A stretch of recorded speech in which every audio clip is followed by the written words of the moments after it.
Okay, so this is one of the most common mistakes I see people making when it comes to abdominal training. Now, a lot of people want a six-pack, they want visibly noticeable abs, so this is an exercise that many people will do in order to achieve that. However, when we look at the biomechanics and setup of it, it's not very ideal. So if you've ever done this exercise before, here's a few things to consider.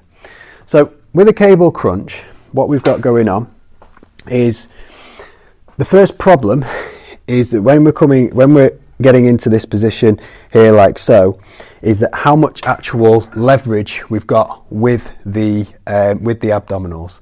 Now, based on attachments for the abdominals, so for the rectus abdominis, so the muscles that go down here, for this to work we need a stable base in the pelvis. So in other words, to get that full contraction, the pelvis can't move. But what people commonly do is as they go down like this, is the hips are going back.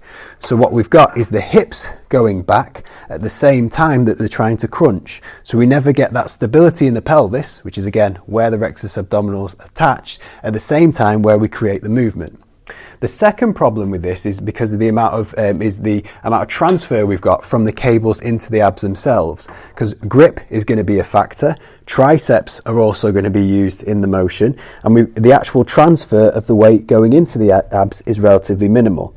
If we try and minimalize everything, so basically keep the abs and keep the pelvis stable, the range of motion is going to be massively reduced.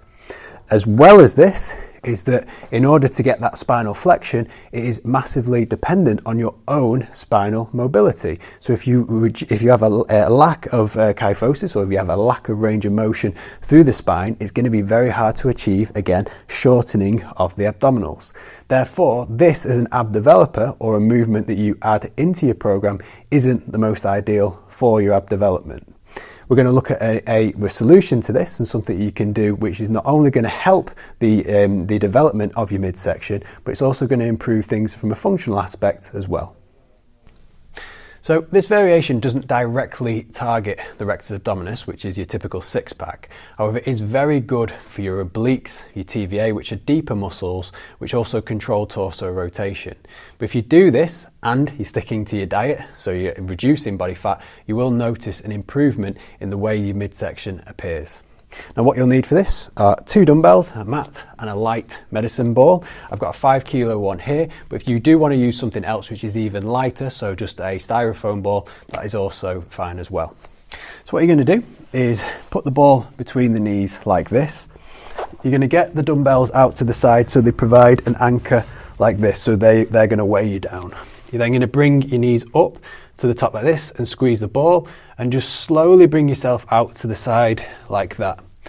What you'll notice here is you get a stretch through the obliques. You're going to pause, create a contraction through your midsection, and just pull the ball up to the top again like this.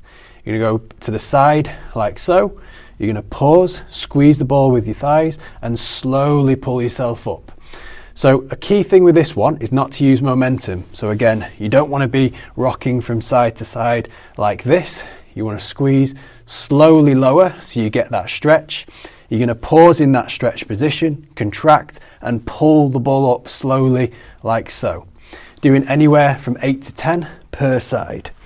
What this one will do, it's a very good one again for torso rotation, which is incredibly important for general motion. So it has a great functional carryover. But if you do this for 3 sets of 10 per side, you'll notice a great stimulus for your midsection as well.